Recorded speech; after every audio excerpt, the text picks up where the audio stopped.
ಬಗ್ಗೆ ದರ್ಶನ್ ವಿವರಣೆ ನೀಡಿದ್ದು ಅದಕ್ಕೆ ಸೂಕ್ತ ದಾಖಲೆಗಳನ್ನು ಆಡಿಟರ್ ಮೂಲಕ ಸಲ್ಲಿಸಿದ್ದಾರೆ.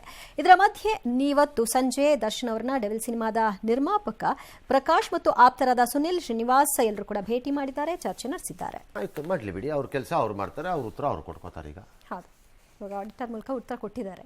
ಉತ್ತರ ಕೊಟ್ಟಿರ್ತಾರೆ. IT ಅಧಿಕಾರಿಗಳು ಸರಿ ಇದ್ರೆ ಸರಿ ಅಂತ ಇಸ್ಕೋತಾರಷ್ಟೇ. ಬೆಂಗಳೂರಿನ ಮಹಾಲಕ್ಷ್ಮಿ ಕೊಲೆ ಪ್ರಕರಣದ ತನಿಖೆ ಹೀಗಾಗಿದೆ. ನಿನ್ನೆ ಒಡಿಶಾದಲ್ಲಿ ಆತ್ಮಹತ್ಯೆ ಮಾಡಿಕೊಂಡವನೇ ಹಂತ ಇತ್ಯರ್ಥ ಆಗಿದೆ. ಮುಕ್ತಿರಂಜನ್ ರಾಯ್ ತನ್ನ ಡೆತ್ ನೋಟನ್ನು ಬಿಟ್ಟು ಹೋಗಿದ್ದಾನೆ, ಅದರಲ್ಲಿ ಪಶ್ಚಾತ್ತಾಪ ಮಾಡಿದಾನಂತೆ. ಪ್ರಯೋಜನ ಇಲ್ಲ. ಸೆಪ್ಟೆಂಬರ್ 2ನೇ ತಾರೀಕು ಹತ್ಯೆ ಮಾಡಿಬಿಟ್ಟಿದ್ದೀನಿ, ವೈಯಕ್ತಿಕ ವಿಚಾರಕ್ಕೆ ಜಗಳ ಆಯಿತು, ಆಗ ಆಕೆ ನನ್ನ ಮೇಲೆ ಹೊಡೆದ್ಲು, ನಾನು ಹೊಡೆದೆ, ಉಸಿರು ಕಟ್ಟು ಸಾಯಿಸ್ಬಿಟ್ಟೆ, ಆಮೇಲೆ ಏನೋ ಬ್ಲೇಡಿಂದ ಏನೋ ಕುಯ್ದಾಕ್ಬಿಟ್ಟೆ, ಎಲ್ಲನೂ ಪೀಸ್ ಮಾಡಿ ಫ್ರಿಜ್ಗೆ ಹಾಕ್ಬಿಟ್ಟೆ ಅಂತೆಲ್ಲ ಬರೆದಿದ್ದಾನಂತೆ.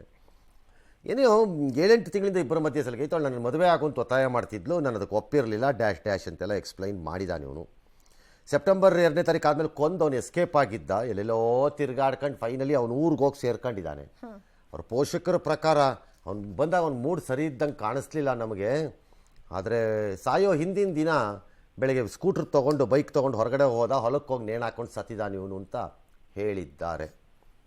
ಆಲ್ರೈಟ್, ಏನಿರ್ಬೋದಪ್ಪ, ನೀನು ಮದುವೆ ಆಗಿರಲಿಲ್ಲ, ಏನಿಲ್ಲ, ಬ್ಯಾಡ ಹೊಂದಾಣಿಕೆ ಆಗಿದ್ರೆ ಬಿಟ್ಟು ಹೋಯ್ತಾ ಇರಬೇಕಾಗಿತ್ತು ಅಟ್ಲೀಸ್ಟು.